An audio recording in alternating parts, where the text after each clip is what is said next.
So now we have 15 minutes left before our adjournment time. And so we will now go ahead with our panel discussion. So thanks again, Boyan, and thank you everyone for discussion.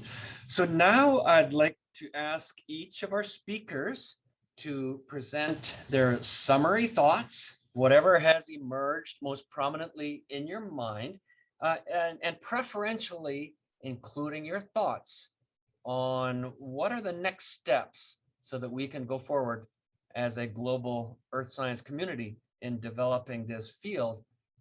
So Nick, would you please present your thoughts? Sure.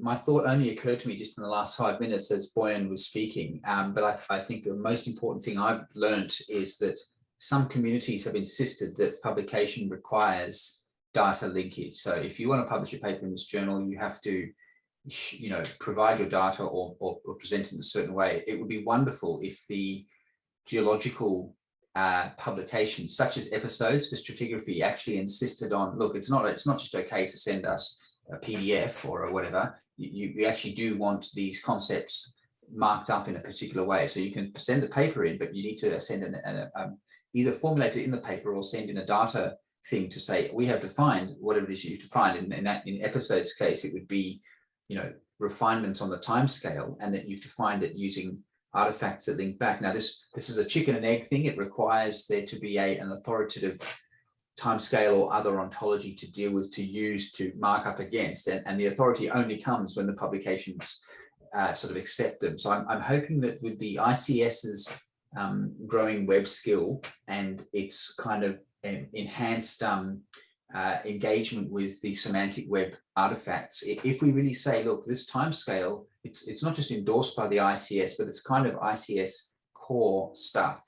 If you want to do a proper ICS job, you've got to engage with this data system and so on. Then we can get the journals to follow suit, and then we will have a more distributed flow of information coming in that is formulated in the way that we can directly use it. So I think, thanks for bringing that up, Boyan, that I think you said zoological or biological community approach. I think that's absolutely what we should be looking at. So I think from here, this CGI and other data using communities needs to reach out to the more academic communities and kind of cut a deal and say, these articles, your articles really must do a better job with the data. We're spending a lot of money and time on this data. We want it to work. It benefits your authors to have this. So it's a virtuous circle that we need to make sure it actually works. Thank you, Nick. All right, Mark, your thoughts, please.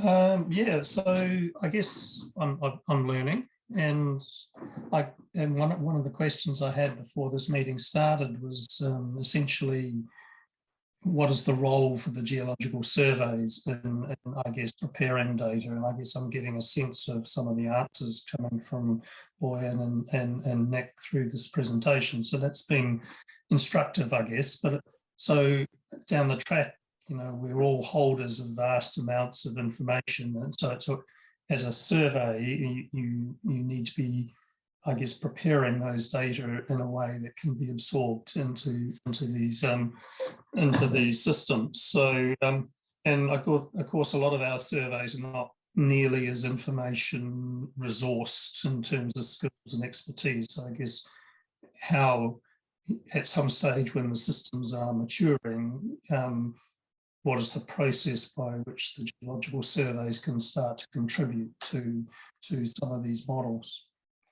And I guess and my follow-up question is really, what is the role of CGI in this new paradigm? And I don't know the answer. I'd be interested in people's thoughts on how CGI as a global standards-related organization, how can CGI contribute to this new change? Very good. Thank you, Mark. Michael Sexton, your thoughts, please.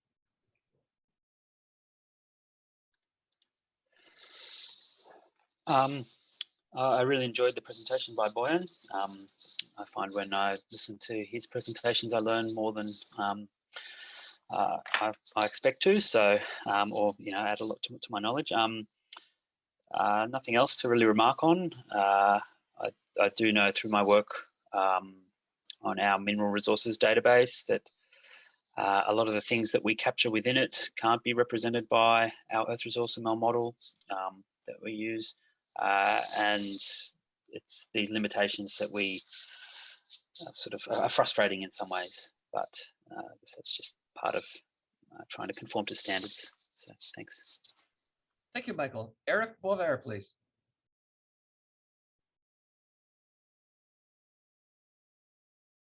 Are you muted, Eric?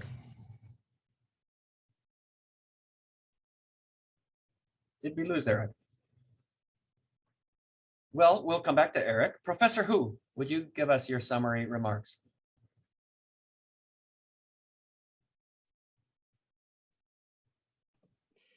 Harvey, who is have another meeting right now, and he just asked me to make a note if any question or things or remarks. Okay, Zhang, would you have anything to contribute at this point for DDE? Yeah. As Boyan had just mentioned, so and also many institutes or organizations, they are now starting the development of ontology and graphs of geology. So should we have mechanisms or some commission or something to get a standard, and Boyan just said it's now at the pre-standard stage for this ontology.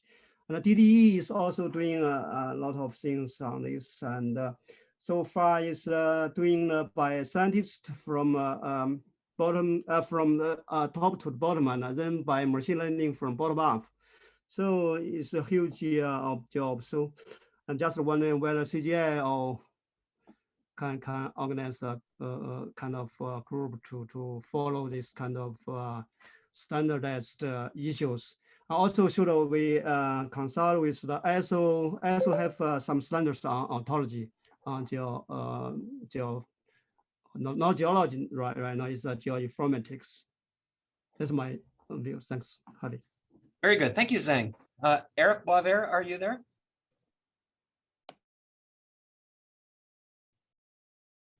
Okay, Boyan, your summary thoughts, please.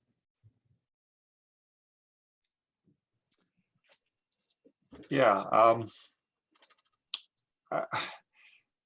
going to repeat myself a little bit, I think, because I let my ideas out earlier. I think we're on the cusp of developing a global digital knowledge base for geology, but we're at very early stages. So I think this is more than just an issue of how to better improve our databases, for example, or even how to just link those databases together. We're really, I think, at the edge of something bigger than that if we do it properly. And the bigger than that is really having this global knowledge base available. Now, making that happen is going to be complex. It starts off, locally by simply making our data available in a way that could be picked up by some kind of global knowledge-based system. And so for individuals working, with their own systems, it's a matter of saying, how can I support an ontological or knowledge graph view of the world, for example, and making my data and my scientific results available that way. But as came up earlier, I think we also need to influence,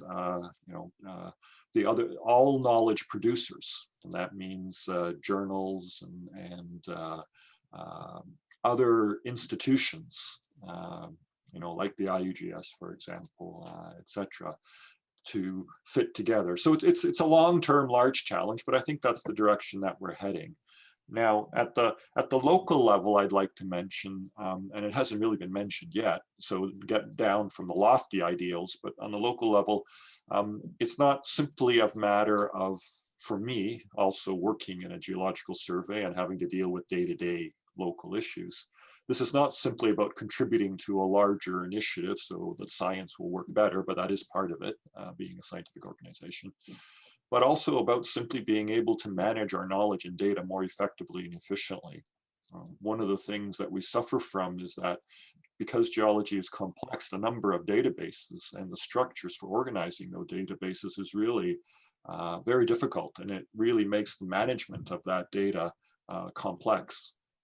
I'm convinced that if we try and manage that data more using the ontology as a basis and semantic tools, it will actually simplify our data management, make it more efficient in terms of the resources required, and at the same time allow us to represent the geology more effectively. Now, those are early thoughts. Haven't really, moved very far yet in that direction, but that's the whole idea behind this knowledge management system too, is to actually not only contribute to the global view of geology, but also make our local organization and management more effective and efficient. And I think both of those things can come together, but it will take some time. I mean, we're 20 years away from where we started off, let's say with CGI-IUGS and all that work. And, sometimes it takes 10 to 20 years to get to these points. And maybe we're that far away, but I don't think we can ignore it, and we need to continue to move in that direction. It seems to be the future to me. Very good, Boyan. Very good, Boyan. Very helpful. And so, Boyan, perhaps we can function as a community and work towards the goal that you've just outlined. It's getting to be late 2021.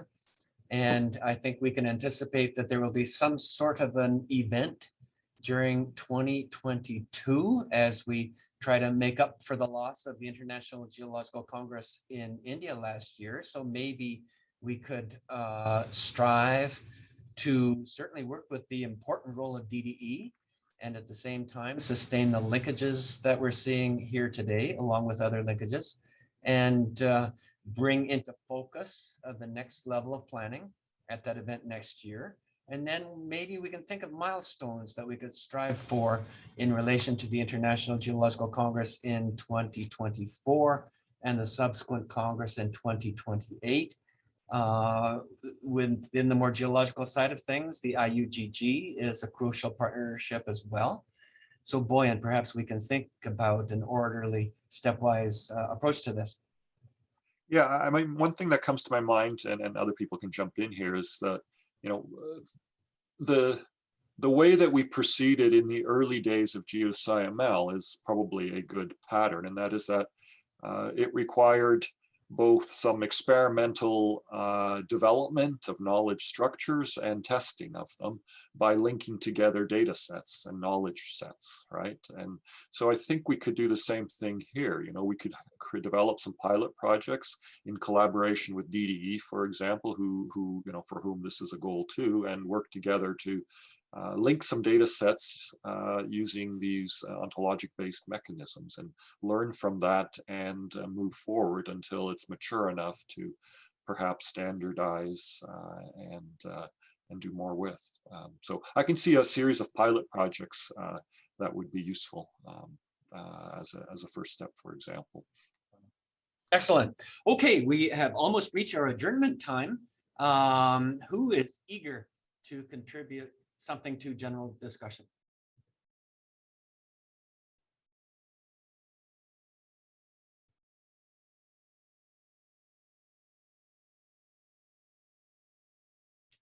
Well, no one is jumping in. I still, I'm maybe, okay, well, maybe it's time to adjourn.